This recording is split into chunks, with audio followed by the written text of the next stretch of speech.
kenikmatan yang berlimpah dan bertambah dari sisinya ya rabbal alamin. Salawat serta salam semoga selalu tercurahkan dan terlimpahkan kepada junjungan besar Nabi kita Muhammad sallallahu alaihi wasallam, kepada para sahabat dan keluarga beliau ila yaumiddin. Jemaah yang dirahmati Allah Subhanahu wa taala, di pertemuan yang lalu bersama telah kita masuk dalam sebuah bab yang besar ya, yang lumayan panjang pembahasannya, yaitu tentang bab sabar dan syukur. Ya, di mana ya amalan sabar dan syukur ini adalah amalan hati yang dapat membersihkan jiwa, sehingga dimasukkan oleh al-muallif dalam pembahasan tazkiyatun nafs. Baik, di pembahasan yang lalu telah kita bahas bersama tentang bagaimana Nabi SAW dalam berbagai hadisnya menunjukkan keutamaan tentang bersabar, dan tentang bagaimana para sahabat, para tabi'in, para atba'ut tabi'in dalam berbagai athar mereka yang menjelaskan kepada kita tentang keutamaan-keutamaan dari sifat sabar itu sendiri. Di pertemuan kita kali ini insyaallah tabaraka wa taala kita akan lanjutkan dalam pembahasan berikutnya tentang pembagian sabar. Jadi sabar itu ya terbagi menjadi beberapa bagian, dan secara rinciannya insya Allah akan kita baca pada kesempatan kali ini. Begitu juga dengan bab-bab berikutnya yang masih ada dalam pembahasan tentang sabar. Baik, untuk materi kita di siang hari ini, kita minta kesediaannya kepada Ibu Nurita mungkin ya, untuk membacakan materi kita. Apakah ada ini Bu kesempatan Ibu Nurita, Nurita? sementara Ustad mendengar dulu aja sama Bu Oke, Dija. baik. Ibu Hadijah juga berarti ya, baik. Kalau Ibu Ira, Ustaz. nah, baik, silakan dibaca di halaman 316 tentang pembagian sabar. Barakallahu fiik. Bismillah, pembagian sabar. Sabar dilihat dari sisi hubungannya terbagi menjadi 3 macam. 1. Sabar terhadap perintah dan ketaatan sehingga seseorang menunaikannya. 2. Sabar terhadap larangan-larangan dan apa saja yang bertentangan dengan syariat sehingga ia tidak terjerumus ke dalamnya. 3. Sabar terhadap takdir dan qada Allah sehingga ia tidak membencinya. Berkenaan dengan 3 macam sabar inilah ada ungkapan, seseorang hamba harus melaksanakan perintah, menjauhi larangan, dan sabar terhadap takdir. Dilihat dari kacamata hukum yang kelima, sabar terbagi menjadi 5 macam, yaitu wajib, sunnah, haram, makruh, dan mubah. 1. Wajib, yaitu sabar dari perkara-perkara yang diharamkan, sabar dalam menunaikan kewajiban, dan sabar terhadap musibah.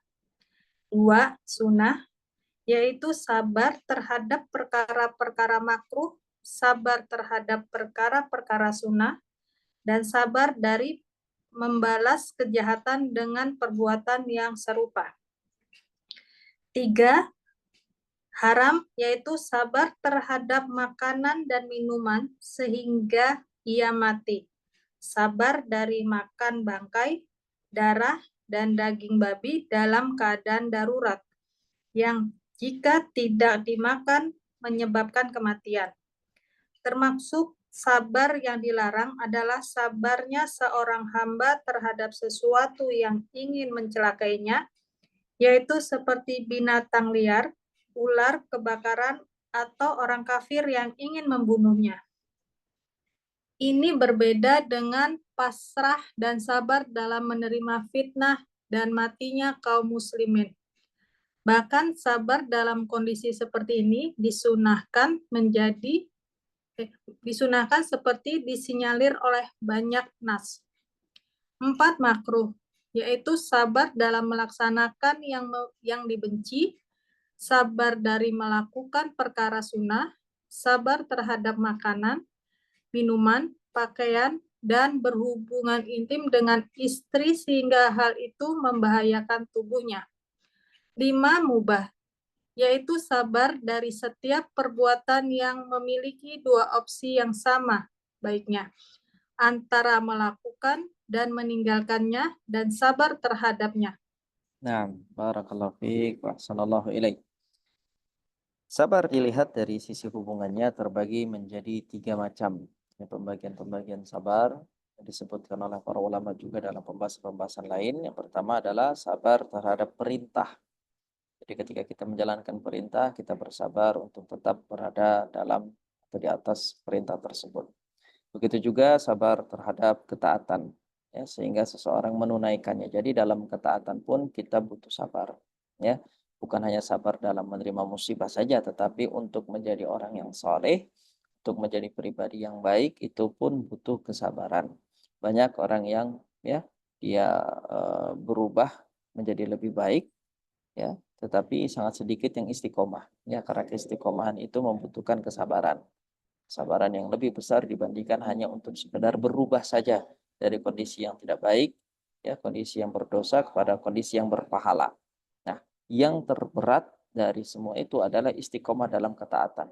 Makanya Syekhul Islam Taimiyah rahimahullah mengatakan inna a'zamal karamati luzumul istiqamah. Sesungguhnya, ya, karamah yang terbesar yang Allah berikan kepada seorang hamba ketika Allah mudahkan seorang hamba itu untuk tetap istiqomah.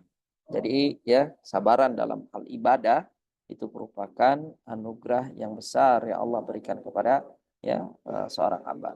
Dan tentu ini adalah pemberian. Makanya kita juga disyariatkan atau disunnahkan oleh Nabi Shallallahu Alaihi Wasallam untuk meminta pertolongan kepada Allah Subhanahu Wa Taala dalam setiap ketaatan yang kita lakukan.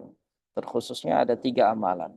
Kata Nabi Shallallahu Alaihi Wasallam ketika mengajarkan doa itu, Allahumma a'inni ala dzikrika wa syukrika wa husni ibadatik. Ya Allah, ya, bantulah hamba untuk selalu berzikir kepadamu, untuk selalu bersyukur kepadamu, dan dapat beribadah dengan ibadah yang baik kepada Engkau. Maka di 3 hal ini, yaitu berzikir, bersyukur, dan beribadah dengan ibadah yang baik, butuh kesabaran, butuh pertolongan dari Allah Azza wa Jalla. Nah, kemudian yang kedua adalah sabar terhadap larangan-larangan dan apa saja yang bertentangan dengan syariat sehingga ia tidak terjerumus ke dalamnya. Begitu juga dengan menjauhi diri kita atau menjauhkan diri kita dari berbagai larangan-larangan syariat, ini butuh kesabaran. Sebagaimana berada di atas ketaatan itu butuh kesabaran, ya. Ketika hawa nafsu itu bergejolak, ya, ketika kecondongan hati itu lebih kepada kemaksiatan kepada Allah, disitulah kita menahan diri, disitulah kita menahan pandangan, disitulah kita menahan lisan, disitulah kita menahan tangan dan langkah kaki kita agar tidak terjerumus lebih dalam kepada kemaksiatan yang dimurkai oleh Allah Subhanahu wa taala. Maka dalam proses menahan ini juga butuh yang namanya kesabaran. Jadi memang baik dalam ketaatan, ya, maupun dalam menjauhkan diri dari kemaksiatan sama-sama butuh kesabaran. Jadi sabar itu, ya, adalah pemberian yang paling besar yang Allah Azza wa Jalla berikan kepada kita. Ya, kalau kita bisa bersabar untuk tidak melakukan maksiat, kita bisa sabar untuk, ya, selalu berada di istiqomah di atas kebenaran, maka ini adalah, ya, pemberian yang besar yang Allah Azza wa Jalla berikan kepada kita. Sebagaimana yang Nabi Shallallahu Alaihi Wasallam sabdakan dalam haditsnya, wa ma u'tiya ahadun ata'an khairan wa awsa'a minas sabr. Dan tidaklah seorang hamba itu diberikan pemberian oleh Allah anugerah yang lebih baik dan lebih luas daripada kesabaran. Ya, jadi anugerah yang terbaik yang Allah berikan kepada kita adalah kesabaran. Kita bisa sabar untuk tetap berada dalam ketaatan, kita bisa sabar untuk tetap tidak melakukan kemaksiatan, dan pembagian sabar yang ketiga adalah sabar terhadap takdir. Sabar terhadap qada Allah sehingga ia tidak membencinya. Memang membenci itu ketika sudah sampai ke tahap tertentu dia akan nampak pada lisan dan perbuatan. Tetapi kebencian itu bermula, ya, awalnya ada pada hati. Makanya, ya, al-bughdu itu pada dasarnya dia adalah amalan hati. Nah, ketika kita mendapatkan suatu takdir, ya, garisan nasib yang kemudian itu membuat hati kita itu tidak suka, maka di sini jangan sampai kita membenci takdir tersebut, ya. Jangan sampai kita kemudian melihat takdir tersebut dari sisi-sisi negatif, tetapi kita berusaha untuk selalu menghadirkan husnudzon kita kepada Allah Subhanahu wa taala dengan meyakini bahwasanya apa yang terjadi, apa yang dialami atau yang menimpa kita semuanya adalah kebaikan yang Allah Azza wa Jalla inginkan kita untuk melalui hal tersebut. Mungkin dari sekian banyaknya permasalahan ya untuk mengupgrade keimanan kita, meningkatkan keimanan kita, meningkatkan kekuatan hati kita ya dibutuhkanlah yang namanya cobaan dan ujian. Maka Allah datangkan dalam setiap episode kehidupan kita hal-hal yang pada hakikatnya tidak kita sukai. Nah, ketika kita bersabar ya menerima semua itu dan selalu berpositif thinking ya, selalu berhusnudzon kepada Allah Subhanahu wa taala, inilah tingkat kesabaran ya, ini dinamakan tingkat kesabaran dalam menerima takdir dari Allah Subhanahu wa taala. Untuk tetap menjaga hati kita selalu berpikir baik ya, berprasangka baik pada setiap takdir yang tidak kita sukai. Nah, berkenaan dengan 3 macam sabar inilah ada ungkapan seorang hamba harus melaksanakan perintah, menjauhi larangan dan sabar terhadap takdir. Dilihat dari kacamata hukum yang 5, sabar terbagi menjadi 5 macam, yaitu yang wajib, ya, sabar yang hukumnya wajib, sabar yang hukumnya sunnah, sabar yang hukumnya haram atau dilarang, sabar yang hukumnya makruh, dan sabar yang hukumnya mubah. Ini kalau dilihat dari pembagian hukum yang 5, yaitu wajib, sunnah, haram, kemudian makruh, dan mubah. Yang wajib. Kapan sabar itu menjadi wajib? Yaitu sabar dari perkara-perkara yang diharamkan. Ketika Allah mengharamkan kita perzinahan, maka disitulah kita wajib untuk bersabar dari perzinahan. Ketika Allah haramkan kita untuk mengumpat mencela, maka kita sabar menahan lisan kita dan hukumnya wajib untuk bersabar dalam hal ini untuk tidak mengumpat dan mencela. Baik, kemudian sabar dalam menunaikan kewajiban, sama sabar dalam sholat ya, sabar dalam berbakti, sabar dalam berbuat baik ya. Semua ini adalah hal-hal yang diwajibkan ya untuk bersabar di atasnya. Begitu juga sabar terhadap musibah, dan ini sudah kita bahas ya 3 poin ini di pembahasan sebelumnya. Kemudian yang sunnah, yaitu kapan sabar itu hukumnya menjadi sunnah, dikatakan yaitu sabar terhadap perkara-perkara makruh. Ya, kalau ada sesuatu yang makruh dan kita tahan diri kita, tidak kita jatuhkan diri kita dalam hal yang makruh, maka di sini kesabaran yang kita tahan ini adalah sunnah. Sabar terhadap perkara-perkara sunnah ya. Kalau tadi menahan perbuatan dari yang makruh, kalau sekarang bersabar untuk melakukan yang sunnah ya. Bersabar untuk berpuasa sunnah, bersabar untuk melakukan sholat sunnah ya, bersabar untuk ya menegakkan sunnah-sunnah ya. Dan ini termasuk ya hukum sabar yang sunnah. Begitu juga sabar dari membalas kejahatan dengan perbuatan yang serupa. Baik, kemudian yang ketiga adalah sabar yang haram. Kapan ya kesabaran itu dihukumi haram? Yaitu sabar terhadap makanan dan minuman sehingga ia mati. Dan ini tentu ya mencelakakan diri sendiri, ya, mendatangkan madarat kepada diri sendiri atau membunuh diri sendiri, dan ini adalah kesabaran yang diharamkan. Sabar dari makan bangkai, darah, ya, daging babi dalam keadaan darurat, ya. Dia tidak mau untuk memakan ya daging babi dalam kondisi darurat yang taruhannya itu adalah nyawanya, dia akan mati kalau dia tidak makan daging itu. Maka di sini ketika dia bersabar untuk tidak makan, maka kesabarannya itu dihukumi sebagai kesabaran yang haram. Baik, kemudian ya yang jika tidak dimakan menyebabkan kematian. Berikutnya termasuk sabar yang dilarang adalah sabarnya seorang hamba terhadap sesuatu yang ingin mencelakainya. Ya, sabarnya ia misalnya dengan binatang liar, sabarnya ia dengan ular, sabarnya ia dalam kebakaran, atau sabarnya dia kepada orang kafir yang ingin membunuhnya, maka kesabaran ini sekali lagi dihukumi sebagai kesabaran yang haram. Jadi apapun yang membahayakan diri kita, baik agama maupun dunia kita, maka itu kesabarannya dihukumi dengan hukum yang haram.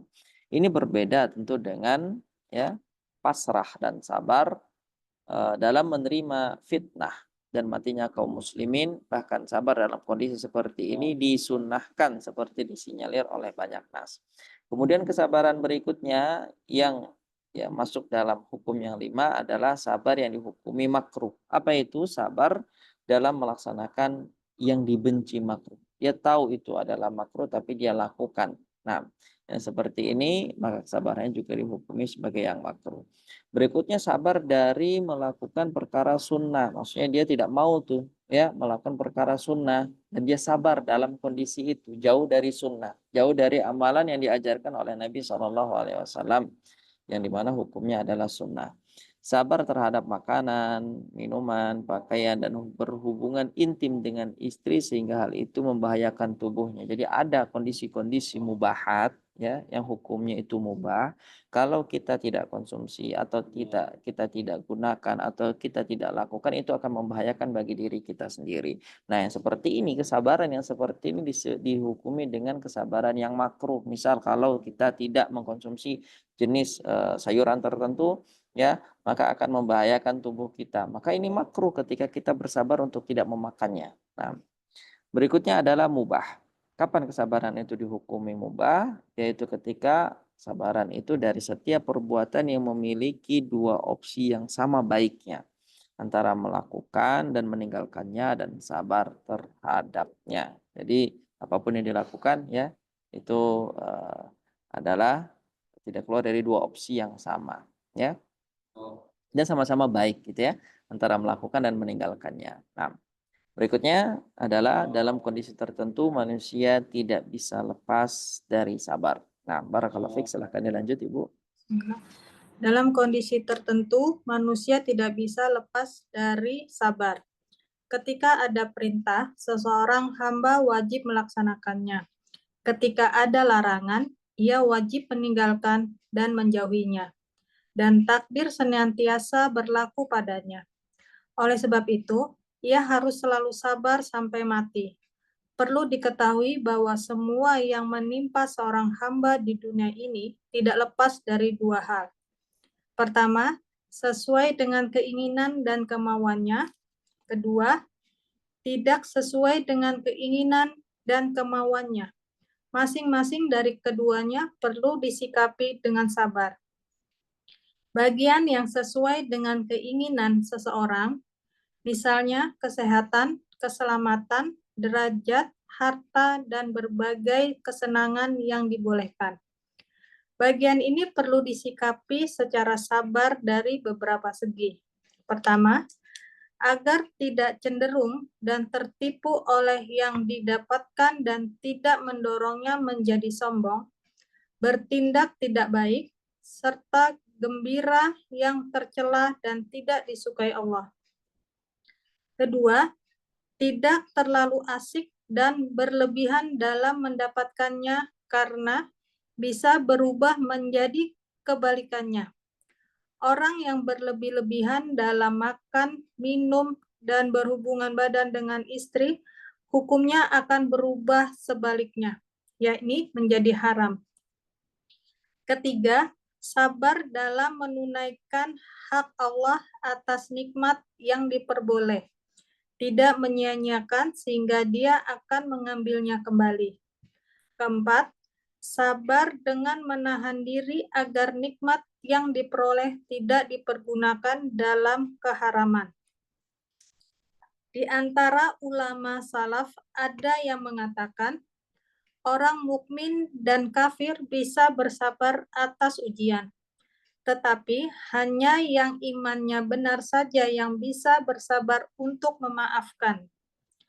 Abdurrahman bin Auf berkata, ketika diuji dengan kesusahan, kami bersabar. Tetapi ketika diuji dengan kesenangan, kami tidak bisa bersabar.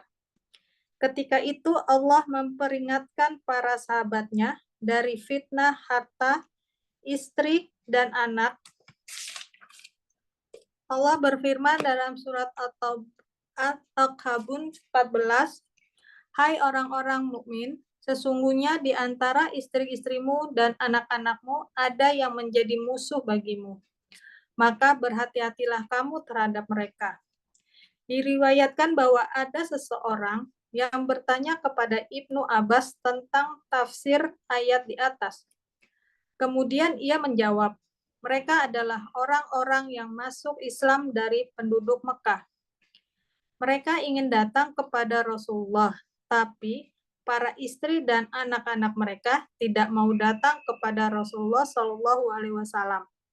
Ketika mereka datang kepada Rasulullah Shallallahu Alaihi Wasallam dan melihat orang-orang telah pandai dalam perkara agama, maka mereka hendak menghukumnya.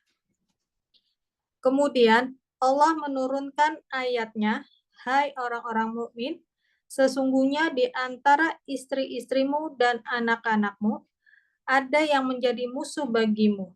At-Takabur 14. Adapun bagian kedua ialah yang tidak sesuai dengan keinginan dan kemauannya.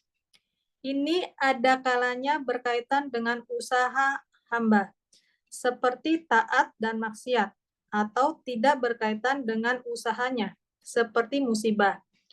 Atau juga pada awalnya, ia berkaitan dengan usahanya, namun tidak ada upaya darinya untuk menghilangkannya setelah ia masuk ke dalamnya.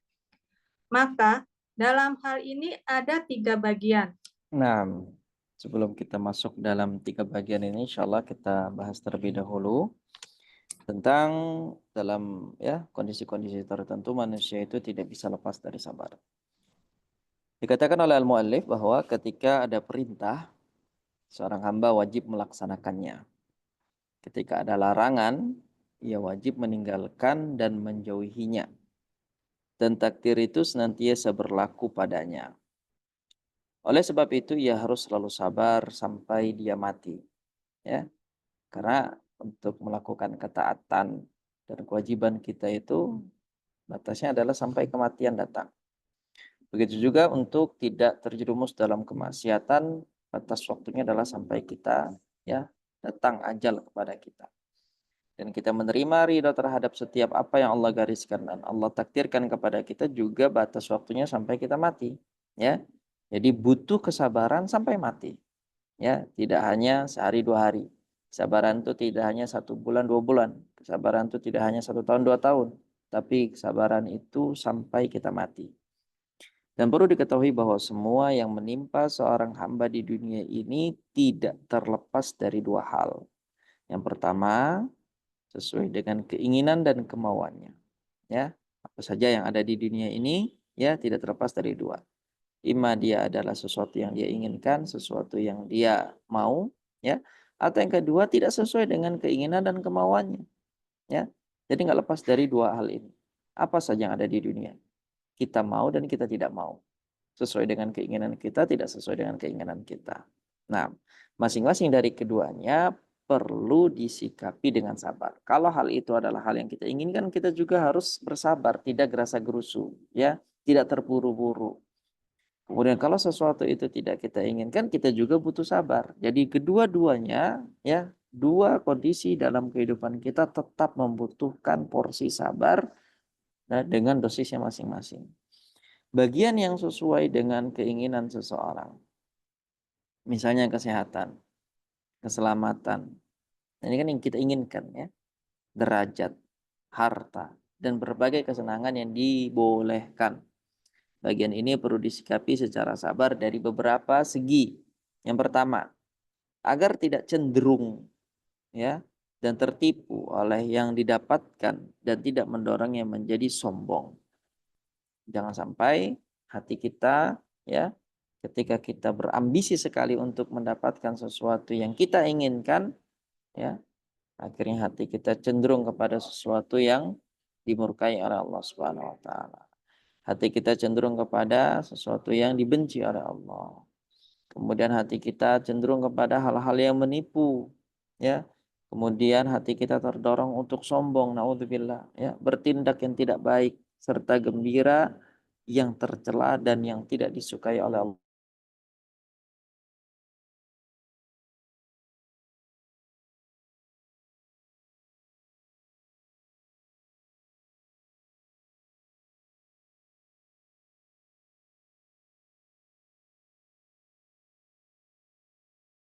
Kesadaran agar tidak kebablasan. Nah, Kemudian yang kedua, tidak terlalu asik dan berlebihan dalam mendapatkannya. Karena bisa berubah menjadi kebalikannya. Yang tadinya halal menjadi haram. Gitu ya.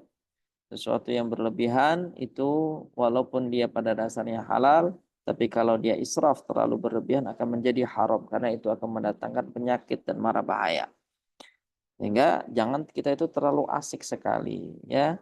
Dan kita supaya bisa mengerem diri kita, jiwa kita, nafsu kita itu tetap dibutuhkan kesabaran. Ya. Kemudian kita tidak terlalu berlebihan dalam mendapatkannya. Nah, ini penting ya, jangan sampai kebablasan. Orang yang berlebih-lebihan dalam makan, orang yang berlebih-lebihan dalam minum, yang berlebih-lebihan dalam ya berhubungan badan dengan istri, hukumnya akan menjadi sebaliknya, yakni menjadi haram. Apapun yang hukumnya mubah, kalau itu terlalu berlebihan maka akan menjadi haram. Karena setiap yang berlebihan itu tidak baik. Ketiga, sabar dalam menunaikan hak Allah atas nikmat yang diperoleh, tidak menyia-nyiakan sehingga Allah akan mengambilnya kembali. Nah, jadi setiap nikmat yang Allah berikan kepada kita, yang kita peroleh dari Allah Azza wa Jal, maka kita harus bersabar dalam menunaikan hak Allah dalam nikmat-nikmat tersebut. Kemudian yang keempat adalah sabar dengan menahan diri agar nikmat yang diperoleh tidak dipergunakan dalam keharaman. Jadi mendapatkan suatu nikmat itu apa yang kita inginkan dan apa yang kita cita-citakan. Tapi kalau sudah nikmat itu berada di dalam tangan kita, genggaman tangan kita, jangan pernah gunakan kenikmatan itu untuk mendurhakai Allah Azza wa Jalla. Dan kita harus bersabar di situ ya, menahan diri kita. Di antara ulama salaf ada yang mengatakan, orang mukmin dan kafir bisa bersabar atas ujian. Ya, diberikan kemiskinan, kesulitan, kesempitan bisa bersabar. Tetapi hanya yang imannya benar saja yang bisa bersabar untuk memaafkan. Nah, Abdurrahman bin Auf berkata, ketika diuji dengan kesusahan kami bersabar. Ya, jadi tapi ketika diuji dengan kesenangan kami tidak bisa bersabar. Jadi jangan dikira bahwasanya kesabaran itu hanya identik dengan orang-orang yang susah saja. Hanya orang-orang yang kekurangan saja, hanya orang-orang yang terbatas saja. Tidak, kesabaran itu jauh lebih dibutuhkan kepada orang yang berlebih, kepada orang yang berkecukupan, kepada orang yang sudah punya ini dan itu. Itu butuh kesabaran, gitu ya. Makanya di sini dikatakan oleh Abdurrahman bin Auf, ketika diuji dengan kesusahan kami bisa bersabar, tapi ketika diuji dengan kesenangan kami tidak dapat bersabar. Karena itu Allah Azza wa Jalla memperingatkan para hambanya dari fitnah harta, dari fitnah istri pasangan, dari fitnah anak. Allah berfirman dalam surat Taghabun ayat 14, Ya ayyuhalladzina amanu inna min azwajikum wa auladikum aduwallakum fahdharuhum. Hai orang-orang yang beriman, sesungguhnya di antara istri-istri kalian, anak-anak kalian ada yang menjadi musuh bagi kalian. Nah, jadi di sini padahal kita sudah tahu namanya pasangan itu adalah kenikmatan, ya. Yang namanya anak itu adalah suatu kenikmatan yang kita inginkan, yang kita tuju, yang kita sangat berambisi sekali untuk mendapatkannya. Nah, tapi Allah ingatkan, hati-hati di antara apa yang kalian ingin dapatkan itu ada yang berpotensi untuk menjadi musuh-musuh bagi kalian. Maka di sini diingatkan fahdaruhum, hati-hatilah kalian terhadap mereka. Diriwayatkan pula bahwa ada seseorang yang bertanya kepada Abdullah bin Abbas tentang tafsir ayat di atas. Kenapa di situ di ayat tersebut atau ayat 14 Allah mengingatkan orang-orang beriman supaya hati-hati terhadap anaknya dan istrinya. Kemudian Abdullah bin Abbas menjawab, mereka adalah orang-orang yang masuk Islam dari penduduk Mekah. Maka ya mereka kemudian ingin datang kepada Rasulullah SAW, tapi para istri dan anak-anak mereka tidak mau datang kepada Rasulullah. Jadi ya tidak sevisi dan misi ini, ya tidak satu tujuan. Ayahnya, bapaknya, suaminya ingin ya menuju kepada Allah dan Rasulnya, tetapi anaknya diajak tidak mau, gitu ya. Istrinya, pasangannya diajak tidak mau, atau sebaliknya. Nah, maka di sini dikatakan ya oleh Abdullah bin Abbas, ketika mereka datang kepada Rasulullah SAW dan melihat orang-orang telah pandai dalam perkara agama, maka mereka hendak menghukumnya.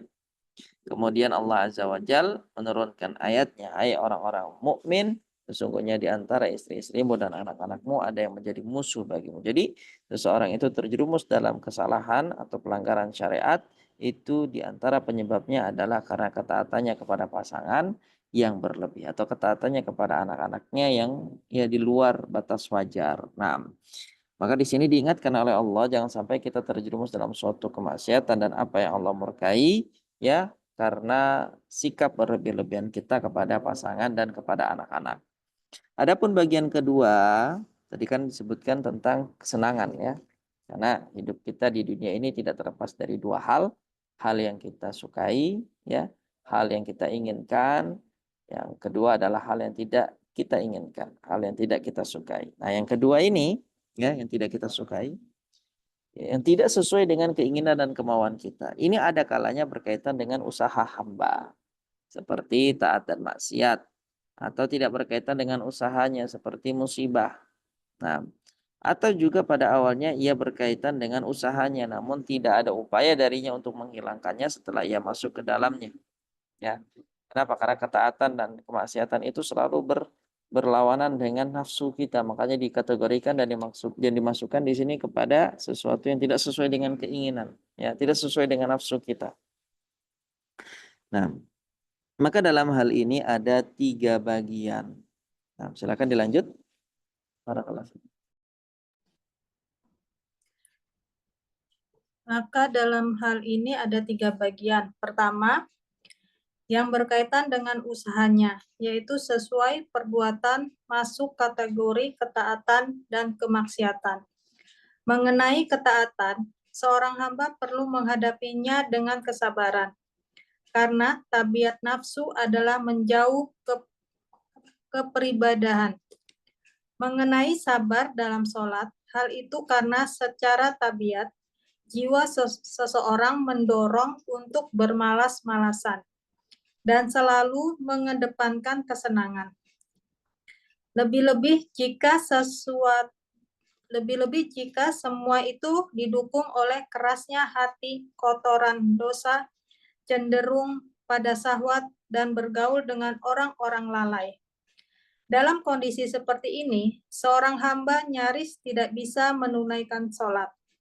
Kalaupun mengerjakannya, ia akan merasa tertekan, hatinya hambar, tidak konsentrasi, dan ingin segera menyelesaikannya.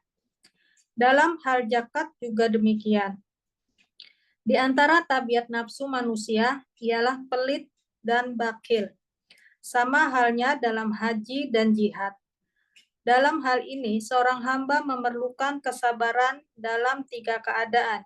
Pertama, sabar sebelum menunaikan ibadah dengan cara memperbaiki niat, ikhlas, dan bertekad untuk melaksanakan perintah dengan menjauhi penyebab-penyebab riya dan sum'ah. 2. Sabar pada saat mengerjakan.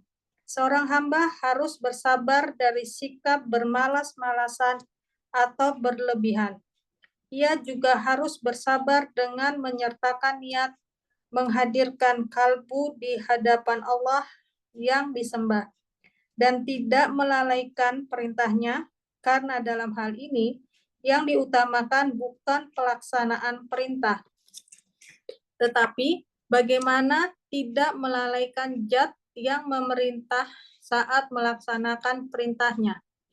Bahkan harus diiringi zikir kepadanya saat menjalani perintahnya. 3. Sabar setelah menuntaskan pekerjaan dalam beberapa hal. Pertama, sabar dari melakukan perkara yang membatalkan amalnya, sebagaimana firman Allah dalam surat Al-Baqarah 264, "Hai orang-orang yang beriman, janganlah kamu menghilangkan pahala sedekahmu dengan menyebutnya dan menyakiti perasaan si penerima." 2. Sabar tidak riya, ujub, sombong, dan membesar-besarkan amal. Sungguh semua ini lebih berbahaya baginya daripada maksiat-maksiat yang bersifat lahir. 3. Sabar untuk tidak mengubah amal perbuatan yang sudah dicatat sebagai amal yang rahasia menjadi catatan amal yang terang-terangan. Seorang hamba yang beramal saat sepi yang hanya ada dirinya dan Allah, maka amal tersebut akan dicatat sebagai amal rahasia. Jika ia membicarakannya, ia akan dicatat sebagai amal terang-terangan. Karena itu, jangan dikira bahwa tidak ada lagi tuntutan sabar setelah pelaksanaan amal. Adapun sabar terhadap perbuatan maksiat, itu sudah jelas. Suatu yang paling tepat untuk mengatasinya ialah memutus hal-hal yang dicintai, meninggalkan bermajelis dan bercakap-cakap dengan para pelakunya, serta memutus kebiasaan, karena kebiasaan adalah tabiat yang khusus. Apabila syahwat disatukan dengan adat, yaitu itu adalah kolaborasi dua tentara dari pasukan setan. Jika demikian adanya, biasanya motivasi agama saja tidak mampu mengalahkan keduanya. Kedua, hal-hal yang tidak berkaitan dengan usaha dan seseorang hamba tidak memiliki cara untuk menolaknya, seperti musibah yang tidak bisa dihindari seorang hamba, semisal kematian seseorang, orang yang dicuri hartanya, sakit, dan sebagainya. Berkenaan dengan ini, ada dua jenis, yaitu 1. Hal-hal yang tidak ada campur tangan anak Adam. Pada jenis ini ada 4 tingkatan bagi hamba. 1.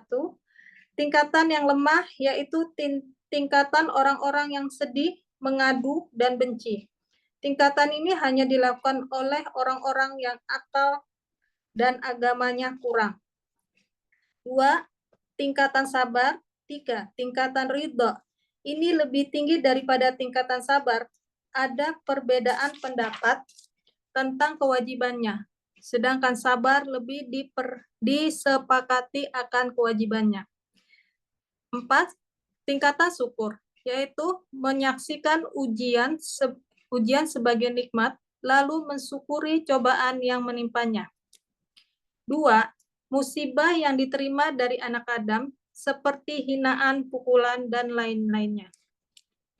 Dalam musibah yang diterima dari orang lain ini, ada 4 tingkatan sebagaimana di atas, ditambah 4 tingkatan yang lain.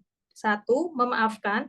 2. Selamatnya hati dari keinginan untuk mencari kesembuhan dan balas dendam, serta tidak sakit hati dan jengkel setiap mengingat kejahatan tersebut.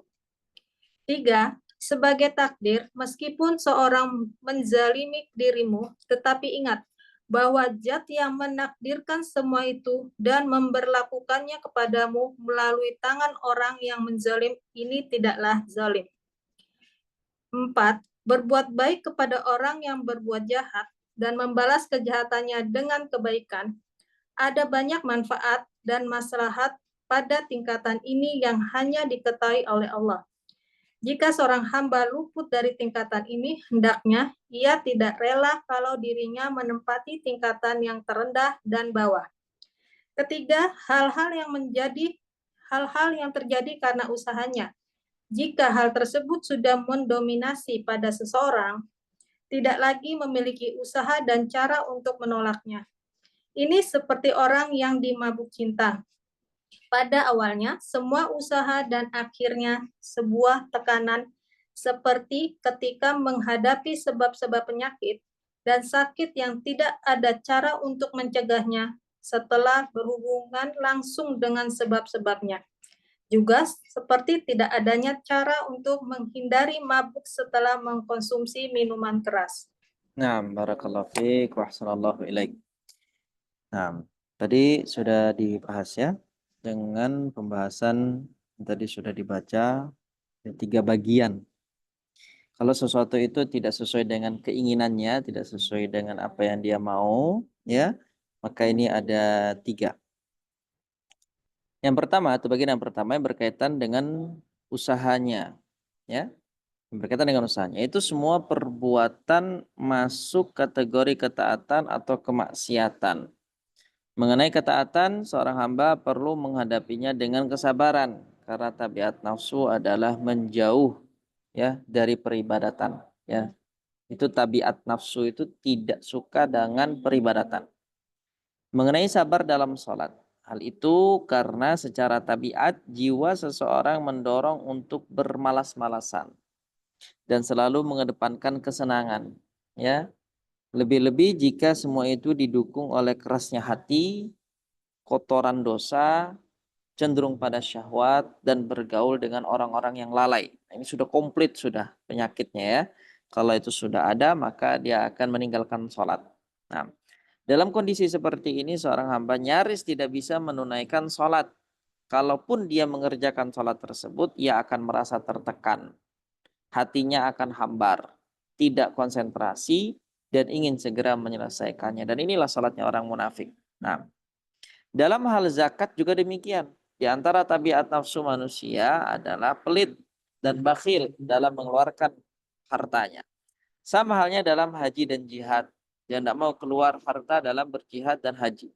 Dalam hal ini seorang hamba memerlukan kesabaran dalam 3 keadaan. Yang pertama, sabar sebelum menunaikan ibadah dengan cara memperbaiki niat, ya, memperbaiki keikhlasan dan bertekad untuk melaksanakan perintah dengan menjauhi penyebab-penyebab riya dan sum'ah. Riya itu ingin dilihat, sum'ah ingin didengar, gitu ya. Sabar yang kedua adalah sabar pada saat mengerjakan. Seorang hamba harus bersabar dari sikap bermalas-malasan atau berlebihan. Ia juga harus bersabar dengan menyertakan niat, menghadirkan kalbu di hadapan Allah yang disembah dan tidak melalaikan perintah Allah. Karena dalam hal ini yang diutamakan bukan pelaksanaan perintah tetapi bagaimana tidak melalaikan zat yang memerintah saat melaksanakan perintahnya. Bahkan harus diiringi zikir kepada Allah saat menjalani perintah Allah. Kemudian yang ketiga adalah sabar setelah menuntaskan pekerjaan dalam beberapa hal. Pertama, sabar dalam melakukan perkara-perkara yang membatalkan amalnya. Sebagaimana firman Allah, Ya ayyuhalladzina amanu la tubtilu shadaqatikum bil manni wal adha. Baqarah ayat 264 Allah berfirman, hai orang-orang yang beriman, janganlah kalian menghilangkan pahala sedekah kalian dengan menyebut-nyebutnya dan menyakiti perasaan si penerima. Kemudian yang kedua adalah sabar untuk tidak riya, untuk tidak ujub, kagum, tidak sombong, tidak membesar-besarkan amal. Sungguh semua ini lebih berbahaya baginya daripada maksiat-maksiat yang bersifat lahir. Nah, kemudian yang ketiga adalah sabar untuk tidak mengubah amal perbuatan yang sudah dicatat sebagai amal yang rahasia. Menjadi catatan amal yang terang-terangan. Seorang hamba yang beramal saat sepi, yang hanya ada dirinya dan Allah, maka amal tersebut akan dicatat sebagai amalan rahasia. Jika ia membicarakannya, ia akan dicatat sebagai amalan yang terang-terangan, bukan lagi rahasia. Karena itu jangan dikira bahwa tidak ada lagi tuntutan sabar setelah melaksanakan amal. Jadi ketika memulai proses dalam amal saat mengerjakannya, dan ketika amalan itu sudah selesai, semua dari awal sampai akhir butuh namanya kesabaran. Apa yang dibutuhkan dari kesabaran ketika amalan itu sudah selesai? Untuk tidak menampakkannya. Nah, adapun sabar terhadap perbuatan maksiat itu sudah jelas. Suatu yang paling tepat untuk mengatasinya ialah memutus hal-hal yang dicintai, meninggalkan bermajelis dan bercakap-cakap dengan para pelakunya, serta memutus kebiasaan. Nah, kalau kita mau lepas dari kemaksiatan itu ya langkah-langkahnya tadi, dengan tidak berteman, tidak bermajelis ya dengan para pelaku kemaksiatan, memutus kebiasaan-kebiasaan yang tidak baik ya, memutus hal-hal yang dicintai dan digandrungi oleh hati kita. Karena kebiasaan adalah tabiat yang khusus. Apabila syahwat disatukan dengan adat, ia adalah kolaborasi dua tentara dari pasukan setan. Jika demikian adanya, biasanya motivasi agama saja tidak mampu mengalahkan keduanya. Karena sangat kuat sekali ini ya kekuatannya. Kapan terjadi seperti itu? Kalau sudah tersatukan antara syahwat dan adat, atau kebiasaan. Kemudian yang kedua, hal-hal yang tidak berkaitan dengan usaha dan seorang hamba tidak memiliki cara untuk menolaknya. Seperti musibah yang tidak bisa dihindari oleh seorang hamba, semisal kematian seseorang ya, orang yang dicuri hartanya, orang yang sakit dan sebagainya. Maka berkenaan dengan hal ini ada dua jenis. Yang pertama, hal-hal yang tidak ada campur tangan anak Adam. Pada jenis ini ada 4 tingkatan bagi hamba. Tingkatan yang lemah yaitu tingkatan orang-orang yang sedih.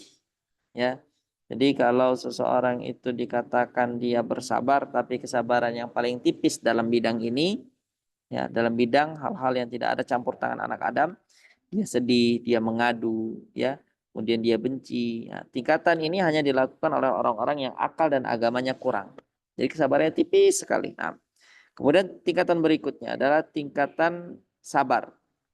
Dia sabar, ya dia berarti dia tidak bersedih, dia tidak mengadu, dia tidak benci. Nah, kemudian tingkatan yang ketiga adalah tingkatan ridho. Jadi bukan hanya sabar, tapi dia ridho. Ini adalah lebih tinggi daripada tingkatan sabar. Ada perbedaan pendapat tentang kewajibannya. Sedangkan sabar telah disepakati akan kewajibannya. Ya, ini ada ya apa namanya tadi perbedaan pendapat. Apakah seorang itu ketika dikatakan muhsin maka dia harus ridho atau tidak begitu ya? Nah, kemudian tapi kalau sabar maka itu sudah disepakati akan kewajibannya. Kemudian berikutnya ada tingkatan syukur. Jadi dia bukan hanya dia bersabar ya, tetapi dia juga ya ridho. Bukan hanya sekedar sabar dan ridho, tetapi dia juga bersyukur. Bagaimana syukurnya? Yaitu ketika dia menyaksikan ujian sebagai nikmat. Jadi sesuatu yang tidak mengenakan dia anggap sebagai nikmat. Lalu dia mensyukuri cobaan yang menimpanya itu. Ya, dia syukuri. Jadi ada musibah dia bersyukur. Ya, ini adalah tingkatan yang paling tertinggi dari kesabaran. Baik, yang kedua adalah musibah yang diterima dari anak Adam seperti hinaan, pukulan dan lainnya. Kalau tadi sesuatu yang tidak dapat dia lakukan ya maksudnya tidak dilakukan oleh manusia, itu datangnya benar-benar kodrat dari Allah, takdir dari Allah. Sedangkan yang kedua ini yang dia terima dari anak Adam, hinaan dari anak Adam, pukulan, celaan. Nah, dalam musibah yang diterima dari orang lain ada 4 tingkatan sebagaimana di atas, sama tingkatannya ya, ditambah 4 tingkatan yang lain. Jadi kalau tadi yang pertama adalah tingkatan yang paling lemah, ya dengan dengan bersedih, dia mengadu, ya benci. Kemudian tingkatan berikutnya adalah yang sabar, tingkatan berikutnya adalah yang ridho, tingkatan yang terakhir yang keempat adalah bersyukur. Nah, lanjutannya adalah memaafkan. Kalau untuk yang dia dapatkan dari sikap atau perilaku anak Adam kepada dirinya. Kemudian yang kedua adalah selamatnya hati dari keinginan untuk mencari kesembuhan dan balas dendam. Serta tidak sakit hati dan jengkel setiap mengingat kejahatan tersebut, benar-benar melepaskan ya kesalahan orang lain kepada dirinya. Yang ketiga sebagai takdir. Meskipun seseorang menzalimi dirimu, tapi ingat bahwa zat yang menakdirkan semua itu dan memberlakukannya kepadamu melalui tangan orang yang zalim ini tidaklah zalim. Jadi ketika ada orang yang zalim kepada kita, jangan sampai kita melihat bahwasanya Allah yang mengizinkan sesuatu itu terjadi maka Allah zalim. Nah, ini adalah kesalahan ya yang sangat fatal sekali dalam bab takdir. Kemudian yang keempat adalah berbuat baik kepada orang yang berbuat jahat, membalas kejahatannya dengan kebaikan. Ya, ini tingkatan yang paling tinggi ya. Ketika ada orang yang berbuat jahat kepada kita, kita balas dengan kebaikan. Ada banyak manfaat dan maslahat pada tingkatan ini yang hanya diketahui oleh Allah. Jika seorang hamba luput dari tingkatan ini, hendaknya ia tidak rela kalau dirinya menempati tingkatan yang terendah dan paling bawah. Siapa tingkatan yang paling rendah dan bawah? Itu tadi yang pertama, yang dia itu terima, tapi ada tapinya. Dia mengeluh, ya dia mengadu, kemudian dia bersedih, dan dia ya kemudian membenci. Nah, kemudian berikutnya, yang ketiga, hal-hal yang terjadi karena usahanya. Jika hal tersebut sudah mendominasi, maka seseorang tidak lagi memiliki usaha dan cara untuk menolaknya. Ini seperti orang yang dimabuk cinta. Pada awalnya sebuah usaha dan akhirnya sebuah tekanan. Seperti ketika menghadapi sebab-sebab penyakit dan sakit yang tidak ada cara untuk mencegahnya selain seperti ketika menghadapi sebab-sebab penyakit dan sakit yang tidak ada cara untuk mencegahnya setelah berhubungan langsung dengan sebab-sebabnya. Juga seperti tidak adanya cara untuk menghindari mabuk setelah mengkonsumsi minuman keras. Nah, itu 3 ya. Yang pertama tadi sesuatu yang tidak ada campur tangan anak Adam. Kemudian yang kedua musibah yang diterima dari anak Adam. 3 hal-hal yang terjadi karena usahanya. Nah, Kita baca mungkin beberapa poin atau beberapa dalil dari pembahasan tentang syukur ya. Jadi sudah kita bahas tentang sabar, kita masuk sedikit pembahasan tentang syukur. Nah, silahkan dilanjut Ibu, barakallahu fiik. Syukur adalah pujian kepada Zat pemberi nikmat atas kebaikan yang Dia berikan. Syukur seorang hamba berkisar pada 3 pilar. Bukan syukur kalau ketiga pilar ini tidak terkumpul, yaitu mengakui nikmat dalam hati, menceritakannya dengan lisan sebagai tanda engkau bersyukur kepada Allah, dan mempergunakannya untuk taat kepada Allah. Syukur berkaitan erat dengan hati, lisan, dan anggota badan. Karena hati itu untuk mengetahui dan mencintai, lisan untuk menyanjung dan memuji, dan anggota tubuh untuk melakukan ketaatan dan syukur, serta mencegah perbuatan maksiat. Sungguh Allah selalu menyatukan syukur dengan iman. Dia memberitahu bahwa Dia tidak bermaksud menyiksa makhluk apabila mereka bersyukur dan beriman. Allah berfirman dalam surat An-Nisa 147, artinya, mengapa Allah akan menyiksamu jika kamu bersyukur dan beriman? Maksudnya, jika kalian memenuhi tujuan penciptaan kalian, yaitu syukur dan iman, untuk apa aku menyiksa kalian? Allah memberitahu bahwa orang-orang yang bersyukur ialah orang-orang yang Dia khususkan dengan anugerahnya kepada mereka di antara hamba-hambanya yang lain. Allah berfirman dalam surat An-Na'am ayat 53 dengan arti, dan demikianlah telah kami uji sebagian mereka orang-orang kaya dengan sebagian mereka orang-orang miskin, supaya orang-orang yang kaya itu berkata, orang-orang semacam inikah di antara kita yang diberi anugerah Allah kepada mereka? Allah berfirman, tidakkah Allah lebih mengetahui tentang orang-orang yang bersyukur kepadanya? Allah membagi manusia menjadi 2 kelompok, yaitu manusia yang bersyukur dan manusia yang kufur.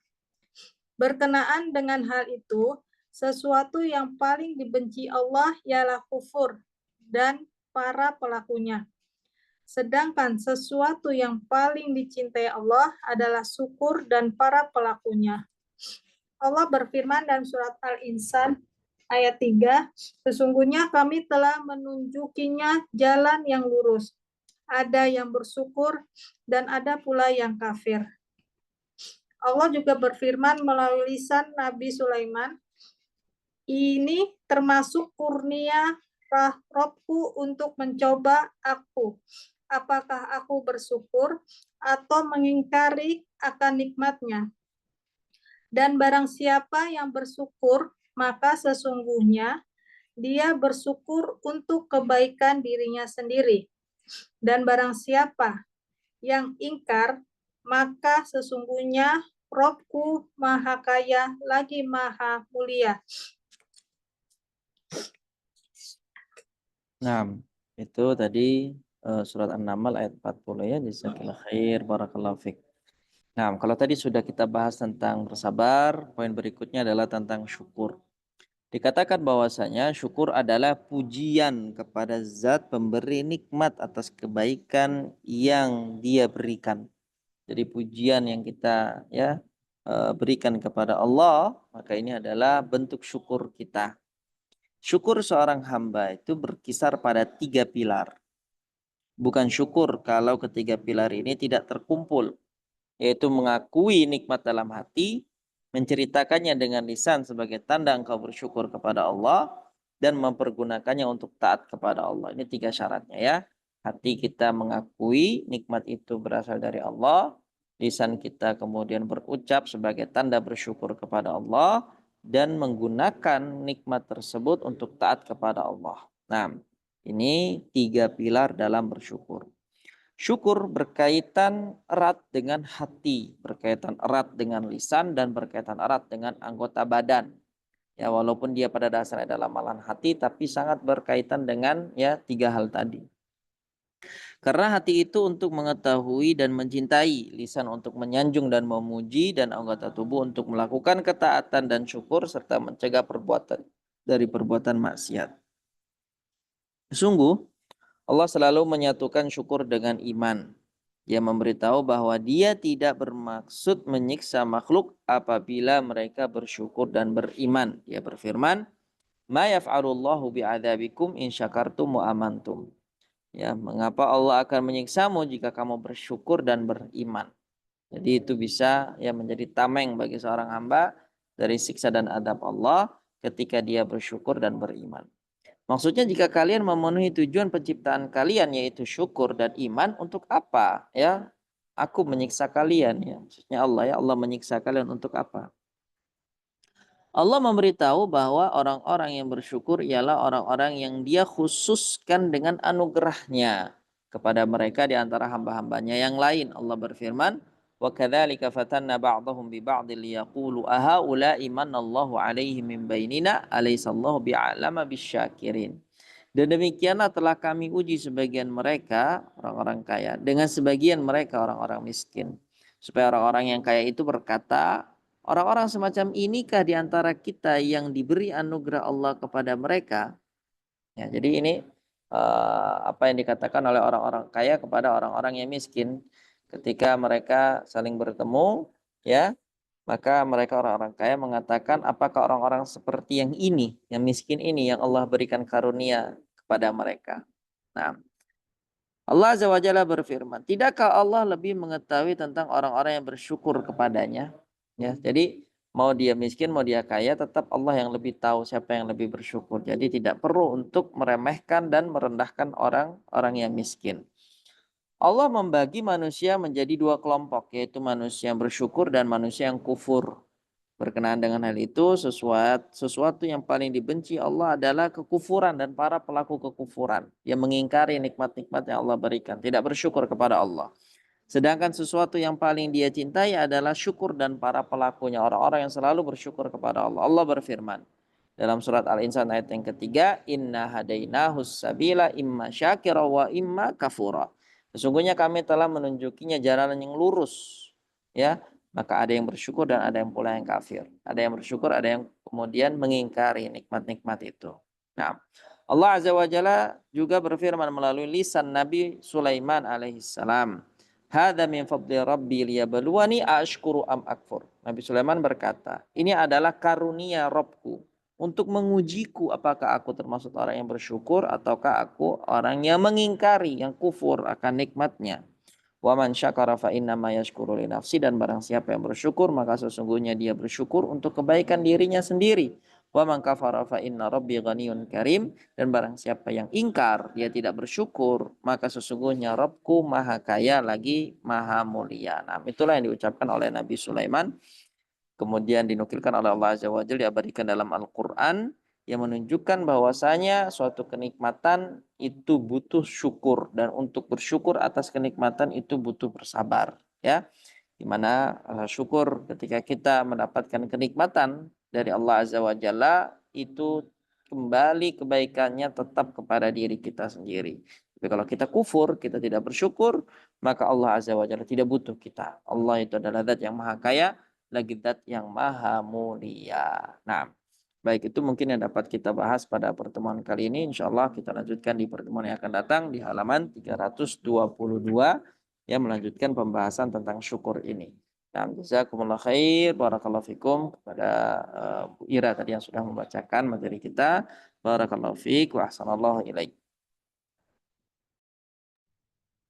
Baik, jazakillah khair wa barakallahu fiki pada Ibu Ira yang telah berpartisipasi dalam membacakan materi, dan juga kepada Al-Ustaz Abu Ayub, jazakallah khair wa barakallahu fik wa ahsanallahu ilaik atas ilmu yang telah disampaikan. Semoga menjadi ilmu yang bermanfaat bagi kita semua, dapat dipahami, diamalkan serta didakwahkan. Semoga Allah Ta'ala memberikan taufik pada kita semua. Amin ya rabbal alamin.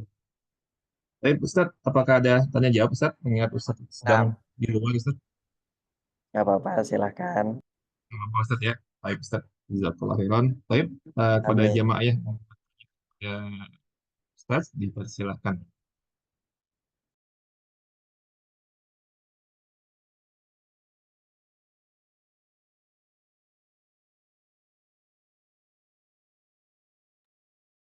Kalau begitu, Ana dulu Ustaz mau tanya sedikit Ustaz untuk Baik, mengenai silakan. tadi Ustaz mengenai pilar itu, yang pilar mengenai syukur kan ada 3 Ustaz. Nah itu yang kedua itu adalah menceritakannya dengan itu menceritakan itu maksudnya kita mengucapkan kita yang mengucapkan atau harus diceritakan itu bagaimana Ustaz? Maksudnya kita akan kepada kerabat atau keluarga gitu atau kita cukup mengucapkan misalnya alhamdulillah atau apa pujian kepada Allah gitu Ustaz. Nah, yang dimaksud di situ ya menceritakan dengan lisan dengan memuji Allah. Jadi tidak ada kewajiban harus menceritakan kepada kerabat, ya. Tidak ada kewajiban untuk hal tersebut. Tapi yang wajib itu adalah lisan kita mengucapkan, memuji, yang menisbatkan nikmat itu kepada Allah. Nah, Nah, Ustaz, jazakallahu khairan barakallahu fiik. amin wa iyyakum. Silakan pada jemaah yang ingin bertanya kepada Ustaz.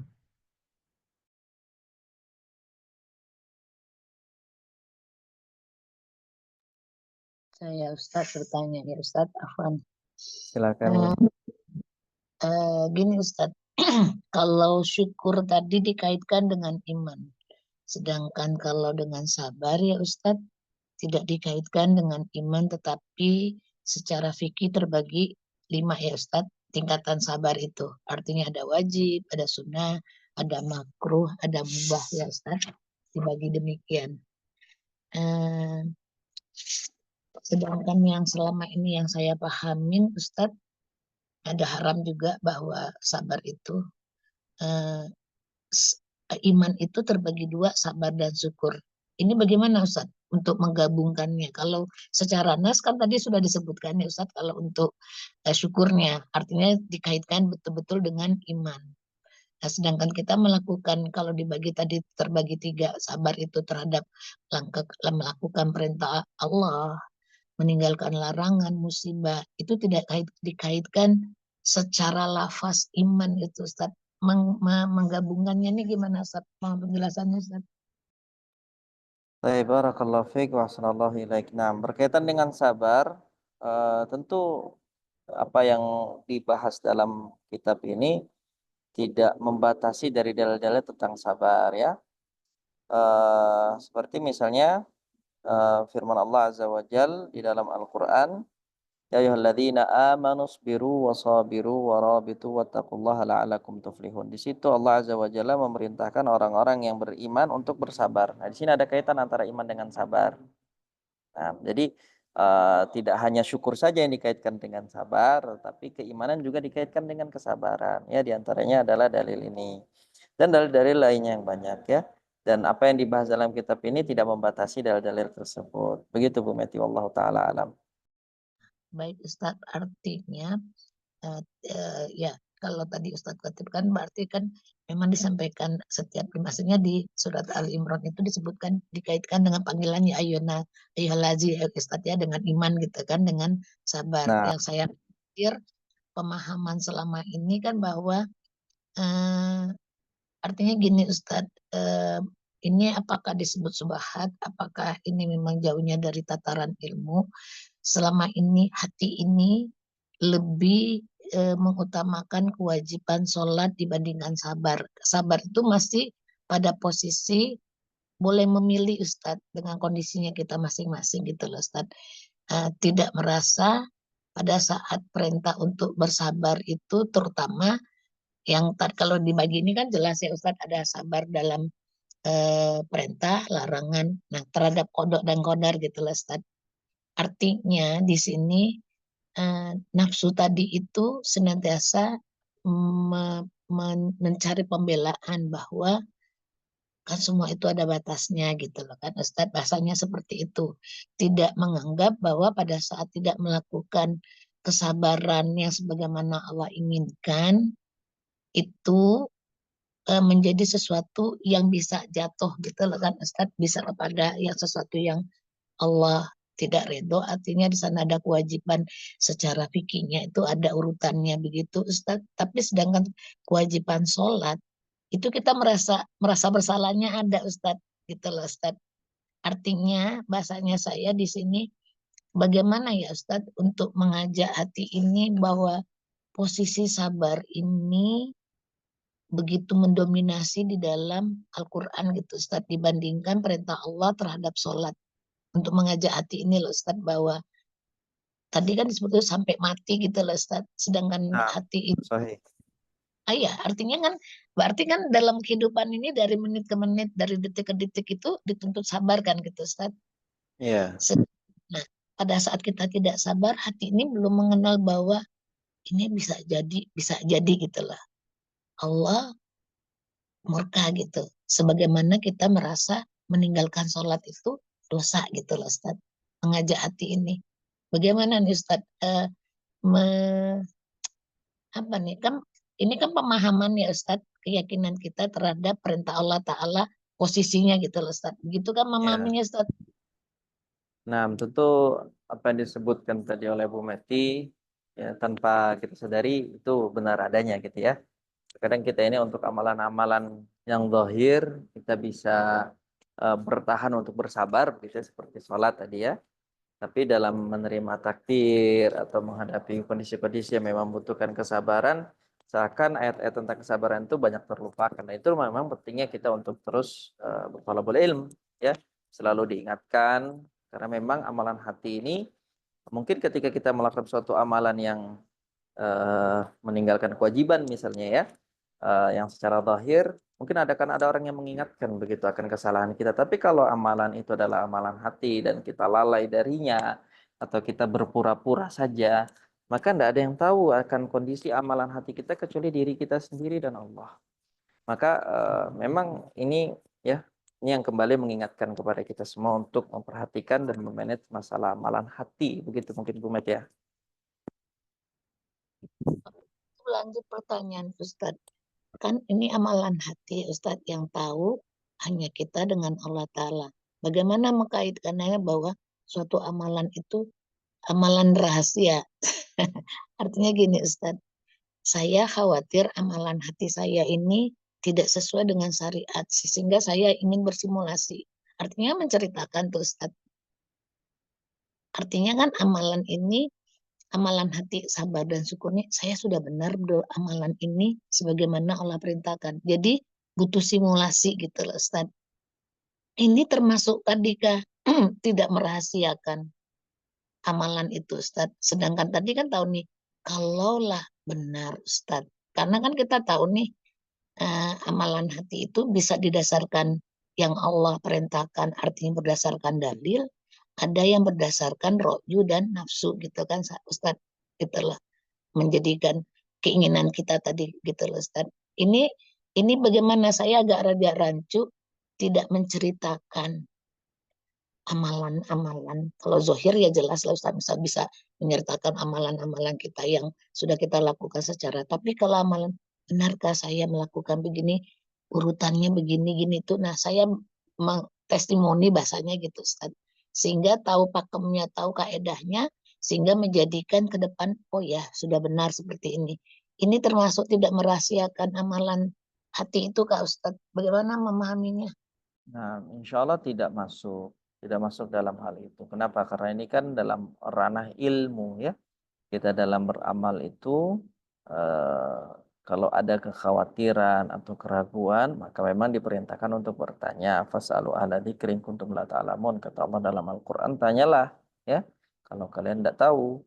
Nah, yang dimaksudkan dalam pembahasan tadi kalau memang penyebutan amalan itu bertujuan untuk riya gitu ya, bertujuan untuk sum'ah ya, ingin dilihat, ingin dipuji, ingin didengar ya, maka inilah yang kemudian mengarah kepada hal-hal yang diharamkan. Tapi selama itu untuk menghilangkan keraguan dalam beribadah ya, baik itu ibadah hati maupun ibadah yang zahir atau ibadah lisan, maka insya Allah tidak akan termasuk dalam apa yang dikhawatirkan tadi begitu insya Allah Bu Met.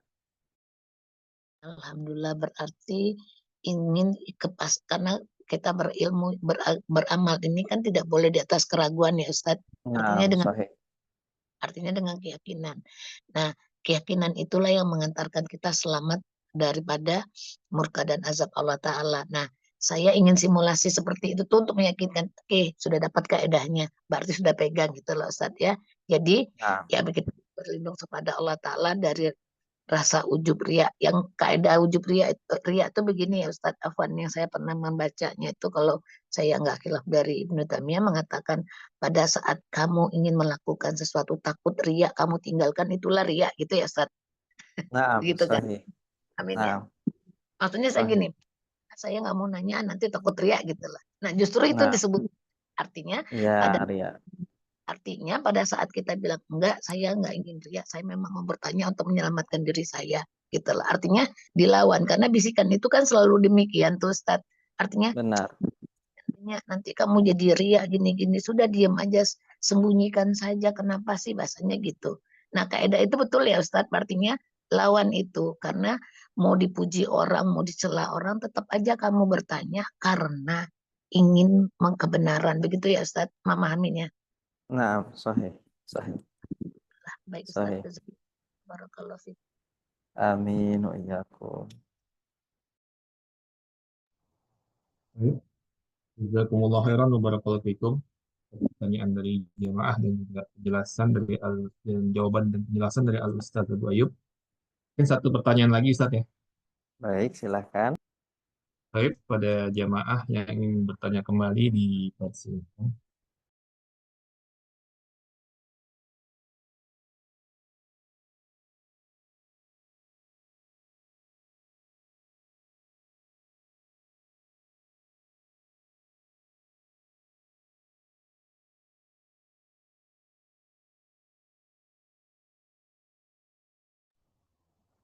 Mungkin sudah tidak ada lagi Ustaz yang ingin bertanya.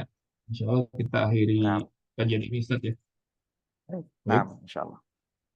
baik Ustaz. Karena mewakili jemaah mengucapkan jazakallahu khair wa barakallahu fiik wa ahsanallahu ilaik atas kekurangan Amin waktu, wa iyyakum. ilmu, ida dan nasihat yang telah disampaikan oleh Al Ustaz. Semoga Ustaz dan keluarga beserta kita semua selalu berada dalam lindungan Allah Ta'ala. Amin. Ya Rabbal Amin ya Alamin. Rabb. Kita tutup majelis ini dengan doa kafaratul majelis. Subhanakallahumma wa bihamdika asyhadu an la ilaha illa anta astaghfiruka wa atubu ilaik. Assalamualaikum warahmatullahi wabarakatuh. Waalaikumsalam Waalaikumsalam warahmatullahi warahmatullahi wabarakatuh. wabarakatuh. Jazakumullah khair. Jazakumullah khair Ustaz Abu Arka. Amin.